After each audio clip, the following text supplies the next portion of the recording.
Kalau dengar kata radikalisme, kebanyakan orang langsung mikir ekstrim, keras, dan jauh dari kehidupan kita. Padahal, tanpa sadar, paham ini bisa masuk lewat lingkungan, media sosial, bahkan kehidupan sehari-hari.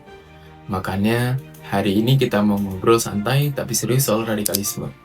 Mulai dari pengertiannya, ciri-cirinya, penyebab, dampak, sampai cara pencegahannya.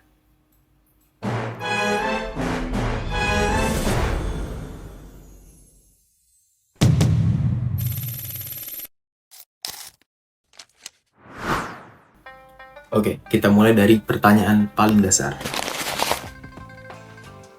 Radikalisme itu apa sih? Metode untuk propaganda ataupun agendanya. Karena radikal terorisme ini sejatinya adalah gerakan politik kekuasaan dengan memanipulasi, mendistorsi, dan mempolitisasi agama untuk kepentingan pengambil alihan kekuasaan yang endingnya ingin mengganti ideologi negara Pancasila dengan ideologi transnasional. Dalam konteks ini adalah ideologi khilafah.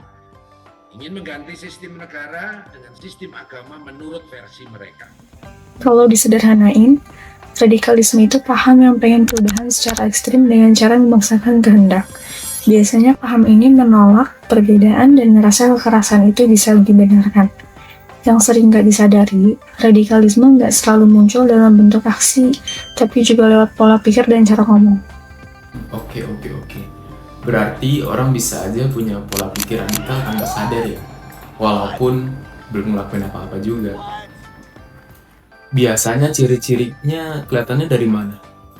Yang pertama, seseorang atau kelompok orang atau oknum penceramah ya, yang intoleran dan radikal itu satu, mereka sudah anti Pancasila dan cenderung pro ideologi transnasional seperti ideologi khilafah ya dan lain sebagainya. Dan yang kedua, mereka berpaham takfiri dengan mengkafirkan terhadap orang lain yang berbeda, baik itu beda agama maupun sesama agama, tapi juga dikafir-kafirkan hanya karena beda paham dan beda kelompok, termasuk mengkafirkan negara ini karena dianggap masih negara togut karena belum menerapkan hukum agama menurut versi mereka. Kelihatan dari cara berpikir dan cara ngomong, misalnya anggap kelompok lain selalu salah, nolak dialog, dan ngerasa kebenaran cuman milik kelompok sendiri. Selain itu, orang dengan pola pikir radikal juga gampang banget keprovokasi isu sensitif dan susah menerima pendapat berbeda. Setuju. Dan biasanya ngomongnya nyakinin banget ya mereka tuh. Kenapa sih orang bisa ke arah radikalisme? Kenapa gitu mereka berbuat radikalisme?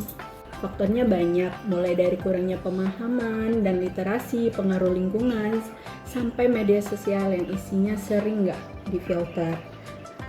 Anak muda yang lagi nyari jati diri juga lebih rentan, apalagi kalau ketemu konten yang kelihatannya meyakinkan tapi sebenarnya menyesatkan.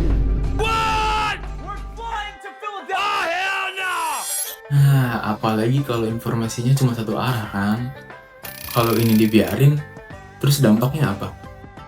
Dampaknya serius banget. Radikalisme bisa bikin perpecahan di masyarakat, hilangnya toleransi, dan memicu konflik. Orang jadi saling curiga dan susah percaya satu sama lain. Kalau dibiarkan terus, yang rusak bukan cuma kondisi sekarang, tapi juga masa depan generasi muda.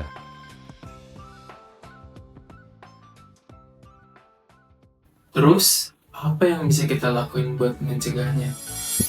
Pencegahannya bisa dimulai dari diri sendiri. Kita harus berpikir kritis, gak gampang mudah percaya informasi, dan mau menghargai perbedaan. Diskusi terbuka dan pendidikan juga penting. Supaya apa? Supaya kita gak gampang kebawa emosi atau provokasi.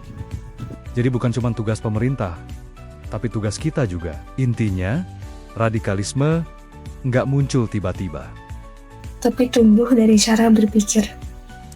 Dari informasi yang salah. Dan dari penolakan terhadap perbedaan.